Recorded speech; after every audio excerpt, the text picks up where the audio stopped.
7 ጊዜ የግድያ ሙከራ ተደርጎብኛል። እኔ 7 ጊዜ የግድያ ሙከራ ተደርጎብኛል። አንድ በሀገር ቤት ነው፣ 2 በአሰላ ከተማ ነው፣ ሌላ በተለያዩ ቦታዎች አዲስ አበባ ላይም ነው ተመዝግበዋል።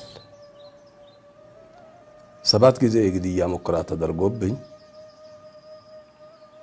ቀኔ ባላ መድረሱ አልሐምዱሊላህ በተጨባጭ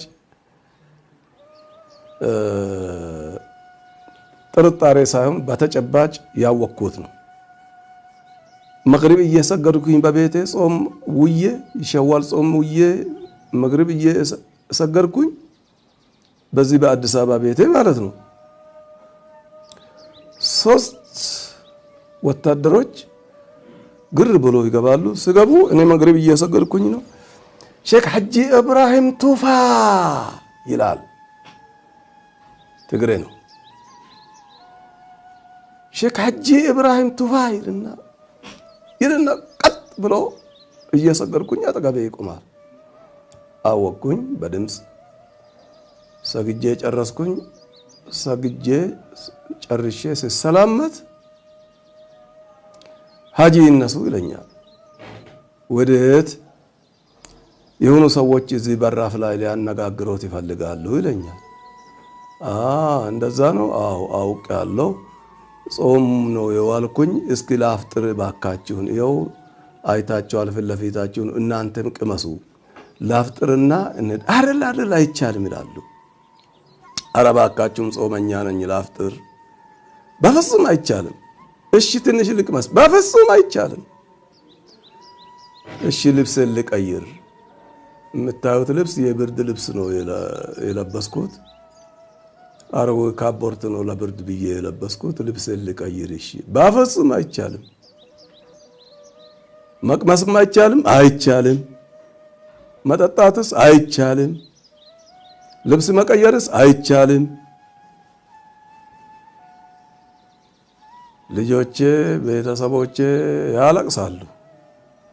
አይ ግድ የለም እንደምትመጡ እኮ እናውቃለን፣ ድሮም አዲስ አይደላችሁምና፣ ነገር ግን እባካችሁን ሰው ልጅ ነኝና ጾመኛ ነኝ፣ ትንሽ ቢቀምስ እኮ ቢፈቀድልኝ። በፍጹም እሺ ይዤ ልሂድ። አይቻልም። የተዘጋጀውን ይዤ በኪሴ ብሄድስ ምን? አይቻልም። ወይ ጣጣ! እሺ ምንድነው የምሻለው? ተነስ ውጣ። እሺ ወጣሁኝ። አልለበስኩም፣ አላፈጠርኩኝም። ስወጣ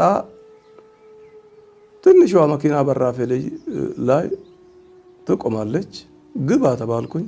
በዚህች መኪና አውሽ ገባሁኝ። በር ላይ ሰው አነጋግረህ ትመለሳለህ አላላችሁኝም? አይ ትንሽ ወደዛ ልፍ ይላል። እሺ እኔም አውቃለሁ፣ ግን የኢፍጣር ዳቦውን ከም ቢይዝ ምን አለበት? አይቻልም። ሁሉም አይቻልም። እሺ ወሰዱኝ። እሺ ሄድን። መንገድ ላይ እናንተ ልጆች ሰው ልጅ አይደላችሁም ወይ? አላመላጥኳችሁም፣ አልከረከርኳችሁም፣ አልታገልኳችሁም። ምን አለ እህል ውሃ ቢቀምስ? ሰው እኮ ሞት የተፈረደበትም ሰው እኮ አብልተው አጠጥተው አልብሰው እኮ ነው የሚገሉት። አባታችሁ ነኝ በእድሜም ቢሆን ምን አለበት? አይ ከኋላ እኮ ቸኩለን ነው፣ እኛ እርሶን እናውቃለን፣ እርሶ የሀገር አባት ኖት፣ እንደ ሀገራችን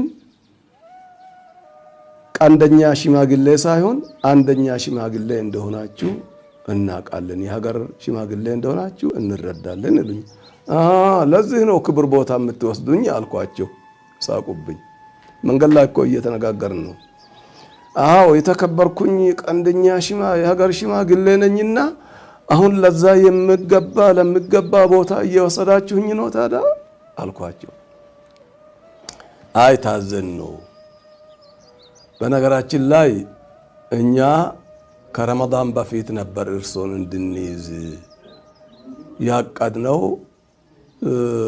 ብዙ ክርክሮች ተነስቶ ነበረ። ይታሰሩ አይታሰሩ የሚል ብዙ ጭቅጭቆች ነበሩ። በስተመጨረሻ ላይም እኮ በስልክስ ብንጠራቸው የሚል ነበር። አይደነግጣሉ፣ ይደነበራሉ፣ ምን ይላሉ ብለን ነው። አዎ እሺ፣ ሌሎቹን ስትይዟቸው በግርግር ነው። ያ ግርግር አልፎ ተርፎ ሌላ መሳሪያም አልያዛችሁም ይመስለኛል። ምናልባት ሽጉጥ በኪሳችሁ ካልያዛችሁ በስተቀር እንዲህ በሚያየው መልኩ መሳሪያም አላየሁኝም። እኔም በመናቅ ነው ወይ በሶስት ሰው ብቻ መታችሁ የምትይዙኝ አልኳቸው። እዚህ ላይ ነው እርሶ እኮ የሀገር ሽማግሌ ኖት፣ የተከበሩ ሰው ኖት ብለን ነው ያንን የተው ነው ብለው ያሉኝ እዚህ ላይ ነበረ። አሃ ለዛ ክብር ነው ለካ እህል እንዳልቀምስ ያደረጋችሁኝ፣ ለዛ ክብር ነው አሁን ክብር ቦታ ልትወስዱኝ የፈለጋችሁኝ። እሺ ብዬ ሄድኩኝ። ልክ እንደ ሄድኩኝ ሌሊት ነውና በር ላይ ስደርስ ምንድነው ያጋጠመኝ? የለበስከውን ልብስ አስቀምጥ የሚል ነው። እኔ የለበስኩት ልብስ የብርድ ነውና እንደውም ልብስ የለኝም፣ እቺንም ቢሆን አስቀምጥ፣ ራቁቴን ልቆም ነው እንደ ልጆች አልኳቸው። አይ ራቁቴን አይቆምምና ትንሽ አንድ ሱሪ አንድ ሸሚዝ ይበቃውታል ይሉኛል። ወይኔ ልጆች ሽማግሌ ነኝ፣ ብርድ ይገለኛል። አይ አይፈቀድልዎትም፣ በኋላ ላይ እዛ ሊመጣልዎት ይችላልና አሁንማ አይቻልም